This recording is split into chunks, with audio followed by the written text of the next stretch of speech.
Tapi mega recharge प्रकल्पाबाबत महाराष्ट्र आणि मध्य प्रदेशात ऐतिहासिक करार. विदर्भ उत्तर महाराष्ट्रातील खारपाण पट्ट्याला 5,78,000 एकर सिंचन लाभ. उपमुख्यमंत्री देवेंद्र फडणवीसांची माहिती. उपमुख्यमंत्री अजित पवार आज नांदेड जिल्ह्याच्या दौऱ्यावर. मुखेडमध्ये कार्यकर्ता मेळाव्याचं आयोजन. दरम्यान शहीद जवान सचिन वनजे यांच्या कुटुंबियांना भेट देणार. सायबर सुरक्षेची भीती दाखवत सर्वसामान्य नागरिकांची लूट करणाऱ्या टोळीच्या शोधासाठी सीबीआयची मोहीम. सीबीआयकडून शुक्रवारी देशातील 42 ठिकाणी छापे. 5 जणांना अटक. राष्ट्रीय पुरस्कार विजेते प्रसिद्ध रंगभूषाकार विक्रम गायकवाड यांचं निधन. पवईच्या हिरानंदानी रुग्णालयात वयाच्या 61व्या वर्षी घेतला अखेरचा श्वास. आज शिवाजी पार्क स्मशानभूमीत होणार पार्थिवावर अंत्यसंस्कार. राज्यात 11वी प्रवेशासाठी 16,76,000 जागा. यंदा प्रवेश प्रक्रिया 15 ऑगस्टपर्यंत पूर्ण करण्याचं उद्दिष्ट.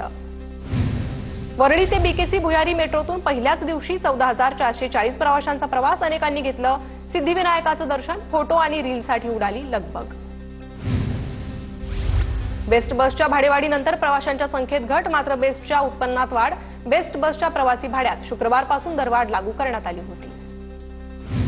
कुर्ला स्थानकातील एलिव्हेटेड रेल्वे मार्गिकेचं काम प्रगतीपथावर. चुनाभट्टी ते लोकमान्य टिळक टर्मिनसपर्यंत हार्बर मार्गावर लोकलसाठी एलिव्हेटेड मार्गिका बांधणार.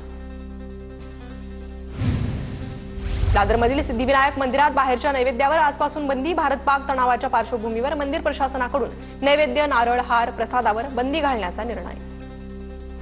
मुंबईत गाळ काढण्याच्या कामात फसवेगिरी. संबंधित कंत्राटदाराविरोधात पालिकेनं कारवाईचा बडगा उगारला. गाळउपसा कामात हलगर्जीपणा करून पालिकेची आर्थिक फसवणूक केल्याप्रकरणी कारवाई. मुंबईत वाहतूक नियमांचं उल्लंघन केल्याप्रकरणी 1,14,288 चलनांवर सुनावणी पार पडली. एकूण 8,50,81,000 रुपये रक्कम दंड जमा. ठाण्यात पाणीपुरवठा करणाऱ्या धरणांच्या सुरक्षेत वाढ. युद्धाच्या पार्श्वभूमीवर पाणीपुरवठा करणाऱ्या धरणांसह जलवाहिनीवर सुरक्षा यंत्रणा तैनात. यंदा नैऋत्य मोसमी पाऊस नियोजित वेळेत भारतात दाखल होणार. केरळमध्ये 27 मेला मोसमी पाऊस येणार. हवामान विभागाचा अंदाज. राज्यात पुढील 3-4 दिवस वादळी पावसाचा इशारा. विदर्भ, मराठवाडा आणि मध्य महाराष्ट्र या भागात वादळी पावसाचा अंदाज. जालना जिल्ह्यात पाणी टंचाईची भीषण दाहकता. 137 टँकरद्वारे 280 टँकरच्या खेपा सुरू. बदनापूर तालुक्यात सर्वाधिक 98 फेऱ्या.